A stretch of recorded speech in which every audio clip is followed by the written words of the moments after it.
Veja agora o que foi notícia no Parlamento Fluminense durante a semana. Contas de servidores com salários atrasados podem ter datas de vencimento alteradas. Comissão discute projeto sobre cadastro de consumidores como inadimplentes. E instalada na Alerj Frente Parlamentar em defesa dos povos tradicionais de matriz africana. O Alerj Revista está no ar.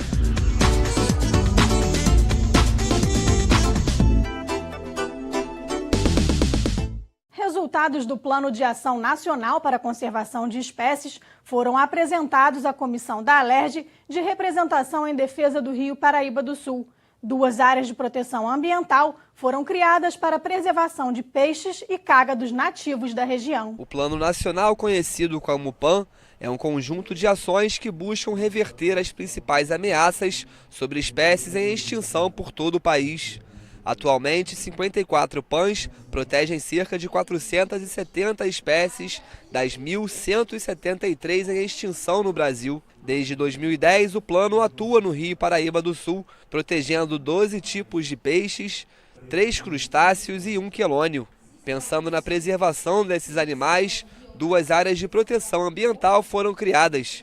Uma em Minas Gerais e outra que abrange 13 municípios no estado do Rio de Janeiro, de Resende à Barra do Piraí. A gente também tem um refúgio de vida silvestre que está sendo implementado pelo governo do estado, né, aqui no Rio de Janeiro. Pega 13 municípios do Médio Paraíba, região de Resende, Itatiaia, e que também vai beneficiar muitas espécies ameaçadas, embora a motivação tenha sido segurança hídrica. O projeto Piabanha, nome de um peixe nativo do Rio, é um parceiro na execução do PAN no Rio Paraíba do Sul. Além de trabalhar na defesa dos 1.500 pescadores artesanais da região, o projeto desenvolve trabalhos para aumentar o estoque pesqueiro do rio, criando bancos genéticos das espécies em extinção. Peixes também são criados em cativeiro e posteriormente introduzidos no rio.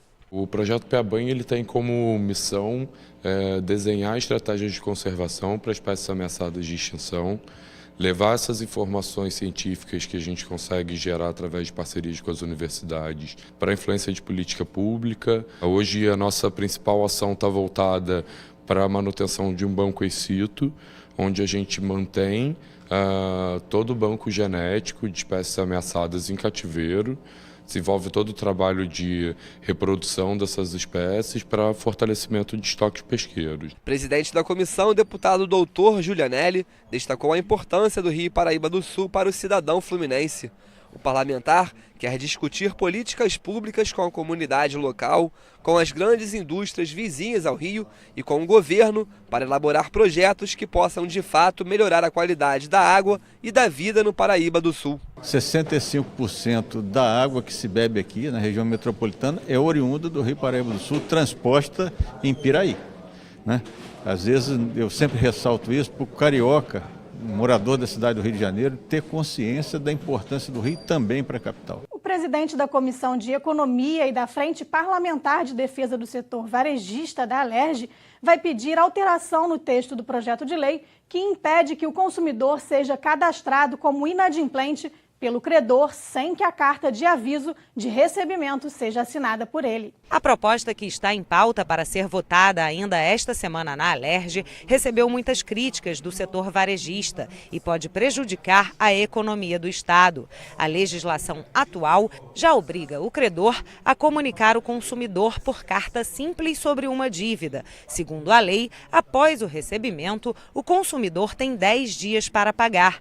Caso contrário, será negativado. Mas o texto do projeto, de autoria do deputado Geraldo Pudim, diz que os consumidores só poderão ser incluídos na lista de inadimplentes em banco de dados e cadastros após receberem a carta no formato aviso de recebimento. Ou seja, se o consumidor não assinar a carta, ele não poderá ser negativado. Você imagina que o consumidor ele tem que assinar ou consentir uma carta para que ele seja negativado. Ou seja, isso a partir do momento que você tem redes sociais e tudo mais, os consumidores vão aprender, né, que não devem assinar a carta. O projeto de lei foi inspirado em uma iniciativa do Estado de São Paulo. A lei da carta com AR gerou perdas de 3,3 bilhões de reais para o Estado.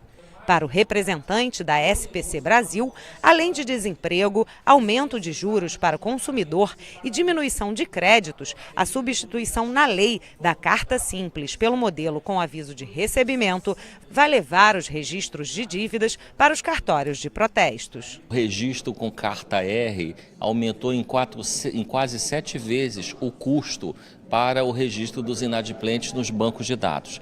Com isso, houve em São Paulo uma migração imediata para os registros das dívidas em cartório de protesto. Isso acaba onerando demais o devedor e vai haver a consequente migração dos registros de dívida dos bancos de dados, dos birôs de crédito, para os protestos em cartório. O deputado Valdec Carneiro, presidente da Comissão de Economia e da Frente Parlamentar em defesa do setor varejista da Alerj, disse que é preciso alterar o texto do deputado Geraldo Pudim para não provocar prejuízos ao Estado. Ele quer substituir na matéria a carta de aviso de recebimento por carta simples e incluir também endereços eletrônicos para que os consumidores não sejam prejudicados. O objetivo agora é procurar o autor original do projeto, para tentar produzir em diálogo com ele um texto de consenso, de modo que quando o projeto retornar à pauta de votação nos próximos dias, a gente tem um consenso formado não apenas por esta audiência, mas também pelo próprio autor. Acho que vai prosperar, nós vamos manter o interesse e os direitos do consumidor, sem, no entanto, prejudicar o setor do varejo, que é o que mais emprega no Rio de Janeiro e no Brasil. O Rio de Janeiro pode ter um programa de combate à violência e à discriminação de lésbicas, gays, travestis e transexuais. O Rio sem homofobia. A proposta do deputado Carlos Mink foi aprovada na terça-feira pelo plenário. Veja como foram as votações. Nesta terça-feira foi analisada a mensagem do governo que cria regras para o acompanhamento das empresas que atuam no chamado mercado livre de energia. O Mercado Livre permite a compra de energia diretamente dos geradores via leilão, sem passar pelas distribuidoras, negociando valor, volume e prazos. Esse projeto de lei, ele procura exatamente, ele não cria nenhuma alíquota nova, não cria nenhum tipo de imposto novo. É um projeto que procura apenas regrar e trazer informação para o fisco estadual desse mercado, que hoje o Estado do Rio de Janeiro ele precisa dessas informações para fazer um melhor acompanhamento exatamente da tributação dessas negociações nesse mercado de energia livre. Foram incluídas 8 emendas no texto final que vai à sanção do governador. Entre elas, uma dos deputados Luiz Paulo, Paulo Ramos e Carlos Osório, que determina um prazo de 90 dias para que a legislação entre em vigor. É um princípio da Constituição Federal que chama-se princípio da noventena, para que todo projeto que diga respeito a imposto, e o ICMS é imposto, ele passe a ter, dê oportunidade àquele que é penalizado com imposto, de se preparar para pagá-lo. O programa Rio Sem Homofobia, de combate à violência e à discriminação à população LGBT, pode passar a ser lei. A proposta do deputado Carlos Mink trata da capacitação de servidores públicos, do reconhecimento de uniões estáveis de pessoas do mesmo sexo, atendimento qualificado pelos profissionais de segurança pública e campanhas antidiscriminação. O texto recebeu 13 emendas. O projeto de lei tem 7 anos. O programa Rio Sem Homofobia, tem 10. Só que ele chegou a ser um programa modelo para o Brasil, pioneiro, foi replicado em outros estados.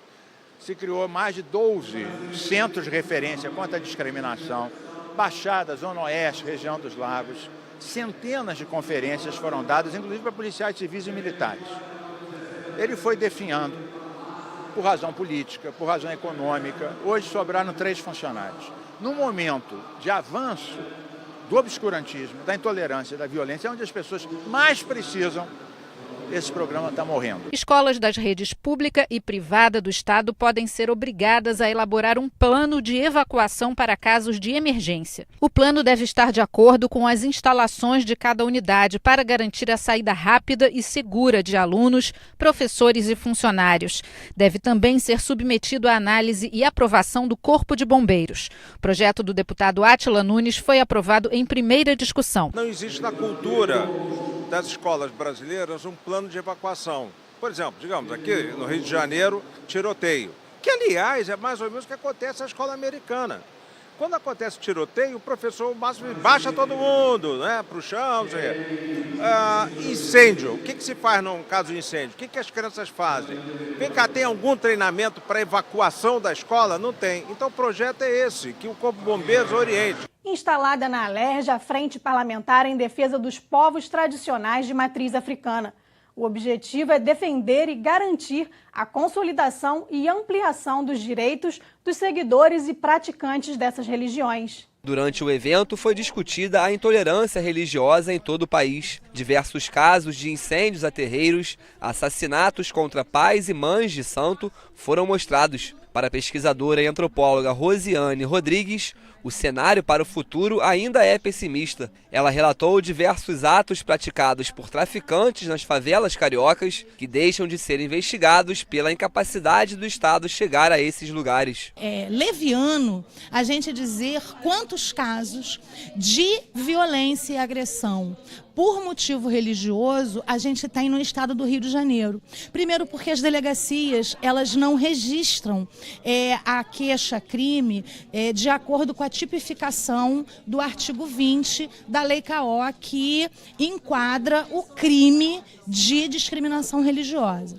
Segundo, porque as pessoas que sofrem esse tipo de violência, elas costumam ser tratadas, mesmo quando chegam nos hospitais, mesmo quando chegam nos aparatos do Estado, né? O motivo da discriminação religiosa ela tende a ser abafada. O deputado federal Jean Willis coordena a Frente de Defesa dos Povos Tradicionais de Terreiro no Congresso Nacional. Para o parlamentar, as frentes de proteção às religiões de matriz africana pretendem reforçar a laicidade do Estado.